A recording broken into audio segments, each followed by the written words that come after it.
The boys down at the jailhouse got quite a laugh that gray November day. It had to do with their most recent prisoner. The townsfolk all knew him. His name was John, and John, the new prisoner, was the church organist. Now, why would anybody want to go and lock up a nice fellow like John? Well, John never was what you'd call a getter-alonger. Some said it was because he was orphaned at the age of 10. More likely, the easy way was just not John's way. Oh, he could play up a storm on the organ, that was for sure. So churches from one town to the next would hire him right off. But something always happened. His first job, for instance, he was 18 when he got that first job, and the first thing he asked for from the church elders was vacation time. The elders asked how much, and John said a month. Well, for some reason, they gave him the month off, and John took 3 months. But that was only the beginning. In no time, the congregation was complaining about how John jazzed up the hymns. In retaliation, John complained about the choir. Next, John got into trouble for starting a fist fight right in the middle of the street. So I guess you can see how easily a fellow like John, church organist or whatever, could go from job to job. And then there was this one job.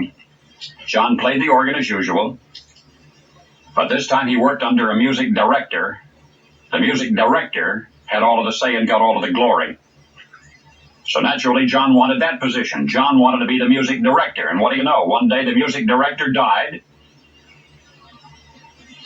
Now, deep down, John knew that he was qualified, that the job was his, that all he had to do was be patient and wait to be asked. That's what he thought. But the coveted position went instead to the deceased director's son, a comparative incompetent. Well, John was angry, boiling over angry. He went to his employer and quit right then and there.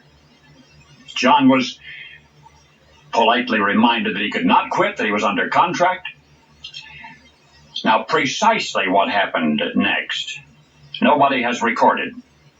We do know that whatever it was John did, whatever it was he did, it was enough to get him sent to jail. I suspect at least fisticuffs. We know that John had to get pretty rough with his employer because the organist spent the next month behind bars. Well, John would be remembered as a fine church organist for the rest of his life, but posterity would honor him for something else entirely. For you see, when John was not playing the organ or fussing with his employers, he was composing music. And today, 300 years later, musicians discuss in awe the towering strains, the glorious complexities of that music, the magnificent composer. But in November of 1717, around the court at Weimar, he was simply known as a tough little jailbird named Johann Sebastian Bach.